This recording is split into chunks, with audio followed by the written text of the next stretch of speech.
اشر کے والدین کا انتقال ہو چکا تھا۔ وہ 2 ہی بھائی تھے۔ اشر کو بھائی نے ہی پالا تھا۔ اشر اپنی پڑھائی مکمل کر رہا تھا۔ بھابھی اس کا بہت خیال رکھتی تھی۔ اشر کی بھابھی کی بہن کی شادی تھی، ادھر جا رہے تھے۔ اشر کو بھی بھابھی ساتھ لے گئیں۔ شادی والے گھر میں کافی ہلہ گلا تھا۔ رات کو مہندی تھی اور خوب گانا بجانا چل رہا تھا۔ رسم شروع ہوئی، سب نے باری باری رسم ادا کی۔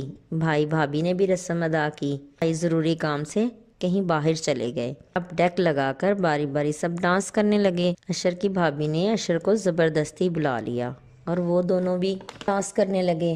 وہ کہتے ہیں نا کہ برا وقت بتا کر نہیں آتا، ان کے ساتھ بھی ایسا ہی ہوا۔ سب منہ جوڑ جوڑ کر باتیں کرنے لگے۔ اشر کی بھابھی حمیرہ کو اس کی امی اندر لے گئیں اور کمرے میں بلا کر بہت ذلیل کیا کہ یہ کیا حرکت ہے، سارا خاندان اکٹھا ہے۔ اس نے کہا امی ایسا کچھ نہیں ہے، لیکن حقیقت کچھ اور تھی۔ حمیرہ اشر کی بھرپور جوانی دیکھ کر اس پر بے ایمان ہو چکی تھی۔ دوسرے دن بارات تھی۔ وہ کپڑے پریس کر کے سب کو دے رہی تھی۔ اشر بھی کپڑے لینے کھڑا تھا۔ وہ جان بوجھ کر اسے کپڑے نہیں دے رہی تھی۔ اشر مرد تھا اور وہ اس کی آنکھوں میں اپنے لیے غلط جذبات محسوس کر چکا تھا، لیکن بھائی کی وجہ سے چپ تھا۔ پھر حمیرہ نے اسے کپڑے دیے تو وہ جانے ہی لگا تھا کہ حمیرہ نے واپس کپڑے چھین لیے۔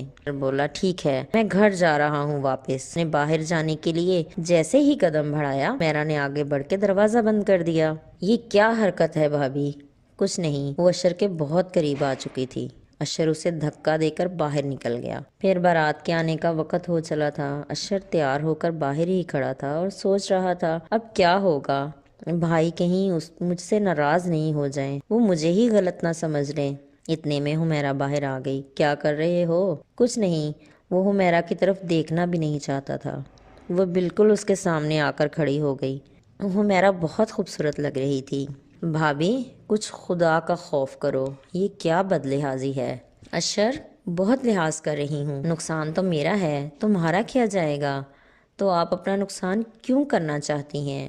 یہ تو تمہارے سوچنے کا کام ہے نا۔ ایسی کیا وجہ ہے جو میں تم پر عاشق ہو چکی ہوں؟ بارات آ گئی تو وہ سب بارات کا استقبال کرنے لگ گئے۔ شادی ہو گئی۔ دوسرے دن ولیمہ تھا۔ اشر بھائی کو بول کر گھر واپس آ گیا کہ میری طبیعت خراب ہے اور میں گھر جا رہا ہوں۔ بھائی بھی بے چین ہو گیا۔